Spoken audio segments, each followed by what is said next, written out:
morning. Today I want to give you an update on a video we put out May 17th called A Few Simple Containers. In that video I planted up 3 sets of containers that I have sitting around our house, all of which already had an evergreen centerpiece in them. So I was kind of just talking about how easy it is once you have an evergreen planted, that all you have to do is change out the annuals around the outside with each season instead of changing out the whole pot, which makes it a little less work, a little less on the budget. And I chose to use monos.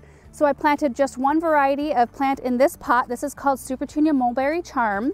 And the Charm series is just a wonderful group of plants. I've planted 3 varieties of them this year. They have a little bit more of a compact habit, smaller blooms, but look at how prolific. I mean, just covered in blooms.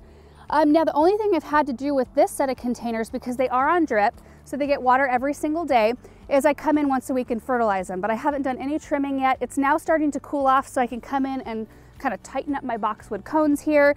This side is a little less full of blooms, but you know what? These are on 2 separate drip zones. I tapped into the zone that's in this flower bed for this pot and this flower bed for this pot. So it's quite possible we've got something going on with the water. Either way, I'm super happy with these containers, just the amount of blooms and the color. This is one of my favorite colors in the garden.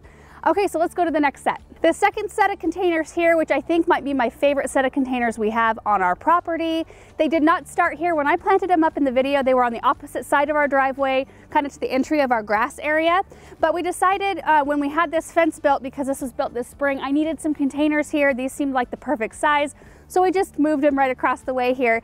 They did have an Alberta spruce in them, so I did have to come in. We did a video about it, and I took the Alberta spruce out because this side right here, which gets full afternoon sun with it's like no mercy sun and the wind, they scorched on that side and they looked really bad.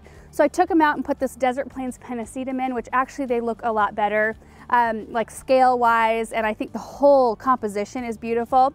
Now in these containers, I did use 2 varieties, but the same color. So like technically they're not monos, but pretty close. So I've got Diamond Frost Euphorbia here, and then I've got Super Bells White. And I just love the tonal, just one color in here, different textures. I think they look really pretty. Now it is really early in the morning right now, so they get shade right in the very beginning of the day, but then they're in full sun for the rest of the day. So you can see like a little bit of green on these pots, but they actually, the blooms open up and like kind of perk up, and you can hardly see any green at all once they're in the full sun. These are also on drip, so the only thing I've had to do is come in once a week and fertilize them. That's it. All right, last set of pots. So this is the last set of containers. This is out by our greenhouse, so I've got this one here, and then I'm not sure how well you can see the one on the other side of the door, but it's planted exactly the same. I've got a Juniper Topiary in the center, which I really like because it brings a little sense of formality out here. Because even though we had the front of this greenhouse framed in and had shakes put on it to kind of elevate it, it's still just a plastic greenhouse. So the Juniper Topiary kind of helps out, I think, quite a bit. I underplanted it with Super Bells Grape Punch, and I love this plant because it's purple, which is one of my favorite colors. But I like the lavender on the outside with the really dark eye. I think it's a beautiful color. I hope you guys can see it really well. The sun just came out.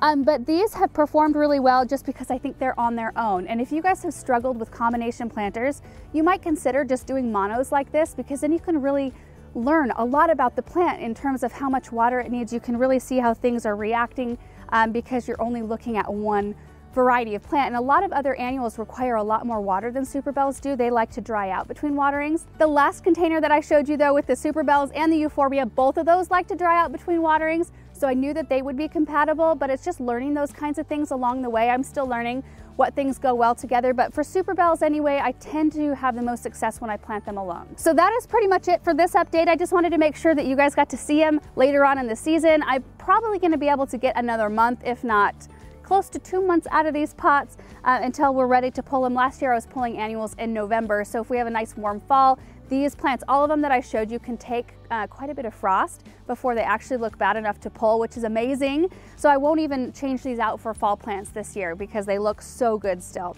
So anyway, thank you guys so much for watching, and we will see you in the next video. Bye.